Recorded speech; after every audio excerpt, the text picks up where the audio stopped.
என் உயிரின மேலான தமிழ் பெருங்குடி மக்களே, உங்கள் அனைவருக்கும் மேல் அரசம்பட்டு சண்முகத்தின் பணிவான வணக்கங்கள்.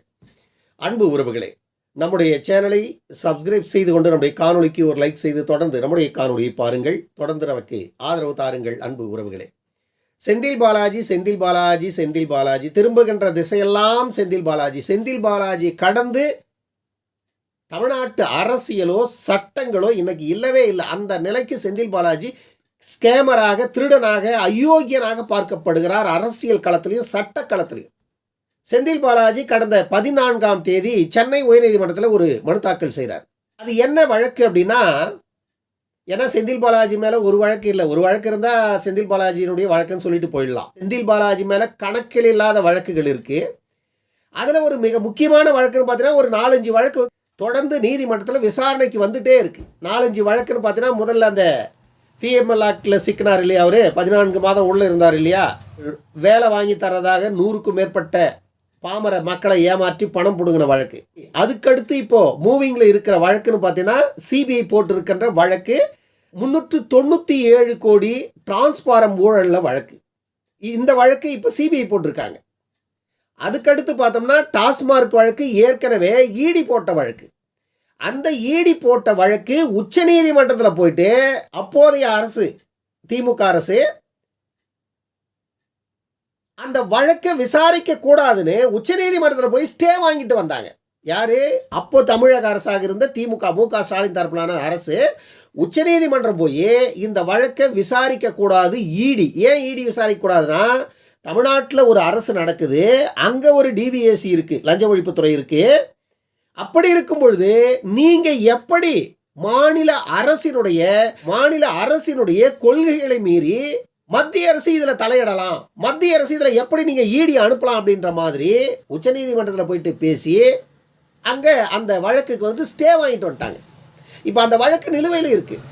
அது இல்லாம இப்பொழுது செந்தில் பாலாஜி மேல இந்த வழக்கு புதுசா போட்டிருக்கிற வழக்கு என்ன, 100 கோடிக்கு மேல டாஸ்மார்க்ல ஊழல் நடந்திருக்கிறது. செந்தில் பாலாஜி மினிஸ்டராக இருந்த பொழுது 2021 இருந்து அந்த 2023 காலகட்டத்தில் செந்தில் பாலாஜி மினிஸ்டராக இருந்த பொழுது 100 கோடிக்கு மேல வந்து ஊழல் நடந்திருக்கிறது அப்படின்னு சொல்லி இப்ப சமீபத்தில் செந்தில் பாலாஜி உட்பட 7 பேர் மேல டாஸ்மார்க் வழக்கில் எஃப்ஐஆர் போட்டிருக்காங்க தமிழக டிவிஎஸ்சி லஞ்ச ஒழிப்புத்துறை.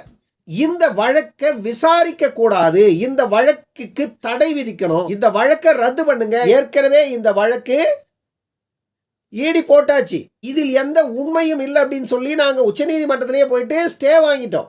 அப்படி இருக்கும் பொழுது மீண்டும் இந்த வழக்கு அரசியல் காழ்ப்புணர்ச்சி காரணமாக போடப்பட்டிருக்கிறது. இந்த வழக்கை ரத்து பண்ணுங்கன்னு சென்னை உயர்நீதிமன்றத்தில் இந்த மனுவை தாக்கல் பண்றார் செந்தில் பாலாஜி 14ஆம் தேதி. இந்த வழக்கு விசாரணைக்கு வருது. அதே நாளில் இதே வழக்கில் புதிதாக சேர்க்கப்பட்ட செந்தில் பாலாஜியினுடைய ஆதரவாளர் ரமேஷ், அவர் அன்றைக்கு தான் இந்த எம்எல்ஏக்களுக்கு 30 கோடி பேரம் பேசின வழக்கில் கைது செய்யப்பட்டு சிறையில் இருந்த அந்த ரமேஷ், அவர்களுக்கு அன்றைக்கு தான் பெயில் கிடைக்குது. பெயில் கிடைத்த அவர் வெளியே வந்த உடனே லஞ்ச ஒழிப்புத்துறை அவரை கைது செய்து நீதிமன்றத்துக்கு கொண்டு போகிறாங்க.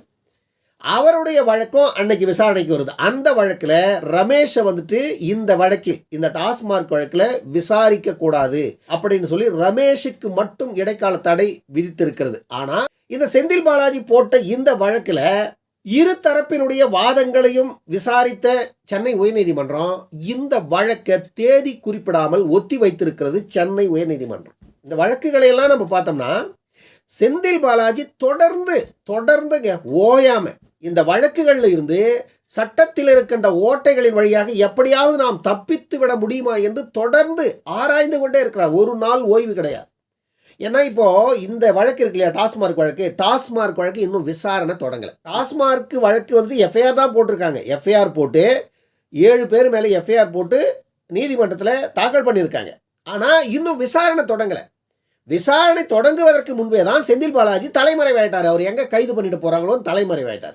தலைமறைவானது எதற்குனா, சென்னை உயர்நீதிமன்றம் என்ன சொன்னதுன்னா, இவரை வந்துட்டு முதல்ல கைது செய்து இவரை விசாரணை பண்ணுங்க, இவரை வந்துட்டு கஸ்டோடியில் எடுத்து இவரை விசாரணை பண்ணுங்கன்னு சென்னை உயர்நீதிமன்றம் சொன்னது. சென்னை உயர்நீதிமன்றம் இப்படி ஒரு உத்தரவை போட்ட உடனே அடுத்த கணம் செந்தில் பாலாஜியுடைய டீம் வந்துட்டு உச்சநீதிமன்றத்துக்கு போயிட்டாங்க. அடுத்த நாள் உச்சநீதிமன்றத்தினுடைய தீர்ப்பு எப்படி வருதுன்னா, செந்தில் பாலாஜியினுடைய வழக்குக்கு இடைக்கால தடை போட்டு அவருக்கு முன்ஜாமீன் கொடுத்துட்டாங்க. இங்க செந்தில் பாலாஜிக்கு ஜாமீன் மறுக்கப்பட்டது சென்னை உயர்நீதிமன்றத்தில். அவரை விசாரிக்க சொல்லி சென்னை உயர்நீதிமன்றம் உத்தரவு போட்டது. ஆனா அந்த அந்த தருணத்துல நீங்க நல்லா யோசிச்சு பாருங்க, சென்னை உயர்நீதிமன்றம் உத்தரவு போட்ட உடனே தமிழக போலீஸ் என்ன செஞ்சிருக்கணும், லஞ்ச ஒழிப்புத்துறை செந்தில் பாலாஜி தூக்கி இருக்கணும். 24 மணி நேரம் டைம் இருக்குங்க. முதல் நாள் வந்து சென்னை உயர்நீதிமன்றம் ஒரு உத்தரவு போட்டாங்க, அந்த மனுவை ரத்து பண்ணிட்டாங்க. முன்ஜாமீன் இல்லை, இவர் வந்து கைது பண்ணி விசாரணைக்கு உட்படுத்துங்க, இவரை கஸ்டோடியில் எடுத்து விசாரிங்க, அப்பதான் இதுல நடந்திருக்கிற உண்மை வெளியே வர அப்படின்னு சொல்லிட்டு சென்னை உயர்நீதிமன்றம் ஒரு உத்தரவு போட்டுடுச்சு. ஆனா அடுத்த நாள் தான் வந்து உச்சநீதிமன்றத்தில் இவங்க போயிட்டு செந்தில் பாலாஜிக்கு முன்ஜாமீன் வாங்குறாங்க. இங்க முன்ஜாமீன் கிடைக்கல, அங்க முன்ஜாமீன் கிடைச்சிருச்சு. ஆனா இதற்கு இடையில தமிழ்நாட்டில் இருந்த லஞ்ச ஒழிப்புத்துறை என்ன செய்து கொண்டிருந்தது? இந்த 24 மணி நேரத்துல செந்தில் பாலாஜி தூக்கி உள்ள கொண்டு போய் வச்சிருந்தா அங்க முன்ஜாமீனே கொடுத்திருக்க மாட்டாங்க. போலனாதாங்க முன்ஜாமீன் எடுக்க முடியும். சிறைக்கு உள்ள போன பிறகு முன்ஜாமீனே கோர முடியாது, ஏன்னா அவர் கைதாயிட்டாரு. ஆனா இங்க தமிழக லஞ்ச ஒழிப்புத்துறை என்ன செய்து கொண்டிருந்தது? முன்ஜாமீன் கொடுக்க மறுத்த பிறகு உச்சநீதிமன்றம் போயிட்டு இவங்க முன்ஜாமீன் வாங்கிட்டு வராங்க. முன்ஜாமீன் வாங்கிட்டு வந்த பிறகு செந்தில் பாலாஜி தைரியமா வெளியே வர ஆரம்பிச்சிட்டார். அது வரைக்கும் அவர் தலைமறைவா இருக்கார். அப்போ அந்த நேரத்துல தமிழக லஞ்ச ஒழிப்புத்துறை கோட்டை விட்டுடுச்சு. இன்றைக்கு செந்தில் பாலாஜி என்ன பண்றாருன்னா, இந்த வழக்கே வந்துட்டு தவறானது, அரசியல் காழ்ப்புணர்ச்சி காரணமாக எங்க மீது போடப்பட்டிருக்கின்ற வழக்கு, இந்த வழக்கில் எந்த முகாந்தரமும் இல்லை அப்படின்னு நாங்க ஏற்கனவே உச்சநீதிமன்றத்தில் எல்லா ஆதாரங்களையும் தாக்கல் பண்ணி தான் இதன் மீது நாங்க தடையை வாங்கியிருக்கோம். அதனால இந்த வழக்கை முழுமையா விசாரிக்க கூடாது, விசாரணைக்கு தடை போடணும், இந்த வழக்கை ரத்து பண்ணணும்னு சொல்லி சென்னை உயர்நீதிமன்றத்தில் செந்தில் பாலாஜி தரப்பு நேற்று வாதாடி இருக்காங்க. இந்த வழக்குல தேதி குறிப்பிடாமல் இந்த வழக்கு ஒத்தி வைக்கப்பட்டிருக்கிறது. இந்த வழக்கினுடைய தீர்ப்பு எப்போ வரும்னு தெரியாது. ஆனா இந்த வழக்கை விசாரிக்கணுமா அல்லது சென்னை உயர்நீதிமன்றம் இந்த வழக்குக்கு தடை போடுமா அப்படின்னு தெரியாது. அதற்கு இடையில என்ன நடக்கும்னு நமக்கு இப்போதைக்கு சொல்ல முடியாது. ஏன்னா இதெல்லாம் வந்துட்டு சட்டத்தில் இருக்கின்ற ஓட்டைகளை தேடிட்டு இருக்காங்க, எந்த பக்கம் தப்பிச்சு போகலாம். எவ்வளவு பெரிய குற்றவாளிங்க இவங்கெல்லாம். மக்கள் விரோத செயலில் அதிகாரத்தை பயன்படுத்தி மக்கள் விரோத செயலில் ஈடுபட்டுட்டு நீதிமன்றத்தில் போயிட்டு எவ்வளவு தைரியமா நாங்கள் செய்திருந்தாலும் கூட அதில் எந்த முகாந்திரமும் இப்போதைக்கு இல்லை, அதை நிரூபிக்க உங்களால் முடியாது அப்படின்ற மாதிரி. இப்போ இதெல்லாம் சவால் விடுற மாதிரி. இதெல்லாம் வந்து எப்படி இருக்கு, சவால் விடுற மாதிரி. நாங்கள் குற்றமே செய்திருந்தாலும் கூட எங்களை வந்துட்டு நீங்கள் ஒன்றும் செஞ்சிட முடியாது, நாங்கள் செய்திருக்கின்ற குற்றத்தை உங்களால் நிரூபிக்க முடியாது அப்படின்னு சொல்லி நீதிமன்றத்திலே போயிட்டு சவால் விட்டு பேசுகிறார்கள் இவங்க. என்ன கொடுமை பாருங்கண்ணே. நம்மெல்லாம் மக்கள் எவ்வளவு முட்டாளு பாருங்க. இப்போ இந்த விஷயம் இந்த அளவுக்கு விஸ்வரூபம் எடுத்திருக்குமா? இப்போ இந்த ஆட்சி மாற்றம் மட்டுமே நடக்காமல் இருந்திருந்தா இந்த செந்தில் பாலாஜியினுடைய இந்த டாஸ்மார்க் விவகாரம் இவ்வளவு விஸ்வரூபம் எடுத்திருக்குமா? யோசிச்சு பாருங்க. ஏற்கனவே திமுக ஆட்சியில் அவங்க உச்சநீதிமன்றத்தை தடை வாங்கிட்டாங்க, அதோட முடிஞ்சு போயிட்டுக்கும். சப்போஸ் மீண்டும் திமுக ஆட்சிக்கு வந்திருந்தாலும் அல்லது அதிமுகவே ஆட்சிக்கு வந்திருந்தாலும் இந்த பிரச்சனையை தொட்டு கூட இருக்க மாட்டாங்க. அதாவது அதிமுக வந்தாலும் அதை தான் செய்ய போறாங்க. மீண்டும் திமுக வந்தால் அது இரட்டிப்பா இருக்கும். ஏன்னா மக்களை பத்தி பிரச்சனை இல்லைங்க. 5 ரூபா வாங்கினா எக்ஸ்ட்ரா 5 ரூபா வாங்கினா என்ன, 10 ரூபா வாங்கினா என்ன, அவனுக்கு தேவை சாராயம் வேணும். நீ 10 ரூபா எக்ஸ்ட்ரா கேட்டாலே கொடுத்துருவான், 20 ரூபா எக்ஸ்ட்ரா கேட்டாலே கொடுத்துட்டு அவன் வாங்கி குடிச்சே தரணும். அந்த கட்டத்தில் அந்த குடிகாரர்களை மாற்றி விட்டது இந்த திமுகவும் அதிமுகவும் சேர்ந்தே. நாம் வந்து மக்களை குறை சொல்லவே முடியாதுங்க. ஏன்னா மக்கள் வந்து ஒரு நோய்க்கு ஆட்பட்டுட்டாங்க, குடி நோய்க்கு ஆட்பட்டுட்டாங்க. அந்த மக்களை பயன்படுத்தி கொள்ளுகின்ற வேலையை இந்த ஆட்சியாளர்கள் செய்தாங்க. இப்போ குடி நோயாளிகளை ஒரு நிலைக்கு இவங்க தள்ளிட்டாங்க. இனி அதிலிருந்து அந்த குடிநோயாளிகள் மீள்வது என்பது அவ்வளவு எளிது அல்ல. இப்போ அந்த நோயை பயன்படுத்தி இப்படி மருத்துவமனையில் ஒரு பேஷண்ட் போயிட்டு அட்மிட் ஆயிட்டா அவனை வெளியவே விடாத முடிஞ்ச வரைக்கும் நாளைக்கு ஒரு நாளைக்கு பெட்டில் இருங்க, இன்னும் ஆயிடுச்சு, ஓரளவுக்கு குணமாயிட்டீங்க, சின்ன ஒரு சிசேரியன் பண்ண வேண்டியிருக்கு, நாளைக்கு முடிச்சிடலாம்.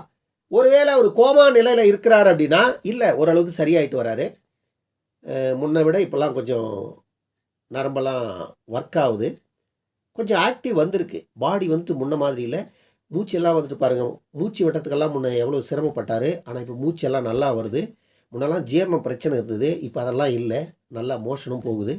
அதனால் ஓரளவுக்கு தேறிட்டு வராரு, யாரும் பயப்பட வேண்டியில்லை. இன்னும் ஒரு வாரம் வச்சுருந்தோம்னா சரியாயிடும், நம்ம டாக்டருங்களுக்கெல்லாம் சொல்லியிருக்கேன், ட்ரீட்மெண்ட் நல்ல மாதிரியே போயிட்டுருக்கு அப்படின்னு. எப்படி மருத்துவமனையில் ஒரு பேஷண்ட் உள்ளே போய் அட்மிட் ஆனால் அந்த உறவினர்களை பிரெயின் வாஷ் பண்ணி நம்ப வைத்து மருத்துவர்கள் ஒரு பேஷண்ட்டை வைத்து எப்படி பணத்தை புடுங்குகிறார்களோ அதே போல தமிழக அரசு தமிழ்நாட்டு மக்களை நோயாளிகளாக குடிநோயாளிகளாக மாற்றி டாஸ்மாக் கடை மூலமாக அந்த மக்களினுடைய உழைப்பை, ரத்தத்தை அப்படியே உறிஞ்சி அந்த உழைப்பில் வாழ்ந்தது தான் இந்த கேடுகட்ட இயக்கங்கள் ரெண்டுமே. இன்றைக்கு இப்படி சுரண்டி தின்னது பறி போயிடுச்சு, ஆட்சி போயிடுச்சு, அதிகாரம் போயிடுச்சு. கத்துறானுங்க பாருங்க, ஒவ்வொரு மேடையிலையும் ஒவ்வொரு ஈனப்பயல்களும் எப்படி கத்துறானுங்கன்னு பார்க்குறமில்ல. தமிழ்நாட்டில் இதை விட ஒரு கேவலம் எதுவுமே இருக்காதுங்க. எந்த மாநிலத்திலும் இப்படி ஒரு அரசியல்வாதிகளை நம்மளால் பார்க்க முடியாது. மக்கள் ஒரு தீர்ப்பு கொடுத்த பிறகு அந்த தீர்ப்புக்கு தலை வணங்கணும். அவன் தான் உண்மையான அரசியல்வாதி, அவன் தான் உண்மையிலே ஜனநாயகவாதி, ஜனநாயகத்தை நேசிப்பவர்கள். ஆனா இங்க அப்படியே நடக்குது.